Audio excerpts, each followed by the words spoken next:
Once, in an old town, there lived a merchant named Arjun. He was famous for his energy, his ambition, and his cleverness in trade.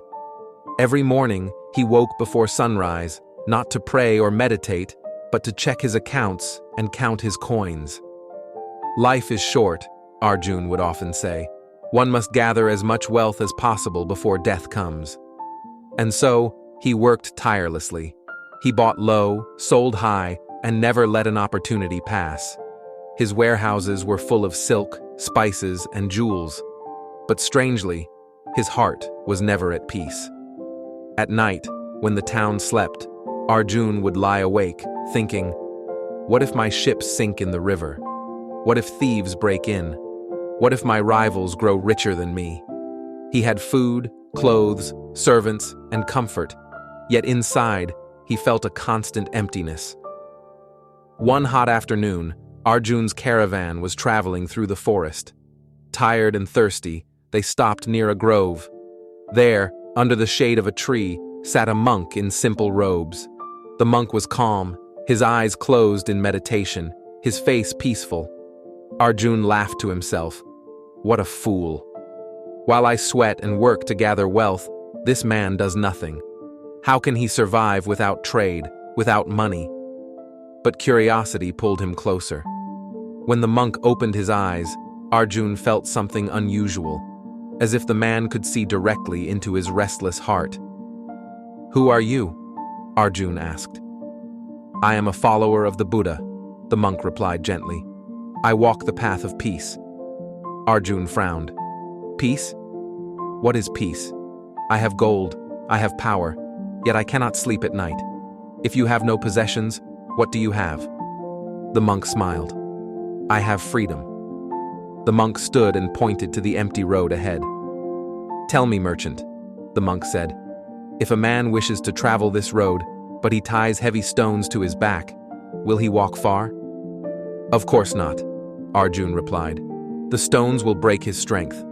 He will collapse before the journey ends." "And what if," the monk continued, "he carries only what he needs, water to drink, a little food, and a light cloth? Will he not walk faster, freer, happier?" "Yes," Arjun admitted. The monk looked at him with kind eyes. "Life is that road. Your endless possessions are the stones. You believe they will give you strength, but in truth, they weigh you down. You live in fear of losing them, and so you never taste freedom. Let go of what you do not need, and you will discover peace." The words struck Arjun like lightning. For the first time, he saw his life clearly. His gold was not his treasure, it was his chain. That night, Arjun could not sleep. The monk's words echoed in his mind. Life is that road. Your possessions are stones. At dawn, he made a bold decision. He called his helpers and said, "Give away half of what I own to the poor. The rest I will use wisely, not to feed my greed, but to support my family and those in need." His servants were shocked. His rivals mocked him.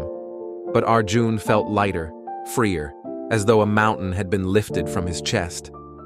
Weeks later, he sought out the Buddha himself. Sitting among hundreds, he listened as the awakened one spoke. "Just as a snake sheds its old skin, so must a person shed greed and attachment. Only then does the heart become free." Tears filled Arjun's eyes. For years, he had lived like a man dragging stones. Now, step by step, he was learning to walk the road of life unburdened. Years passed. Arjun was still a merchant, but no longer a slave to his gold.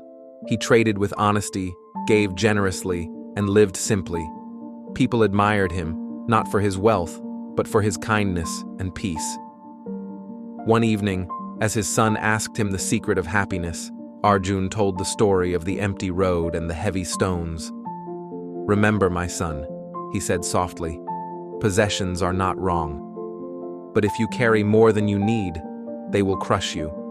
True wealth is a heart that is light, free, and compassionate."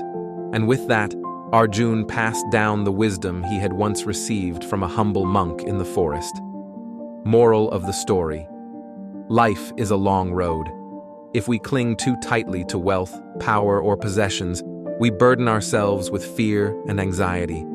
But if we live simply, share with others, and free our hearts from greed, we can walk lightly and discover peace, just as the Buddha taught.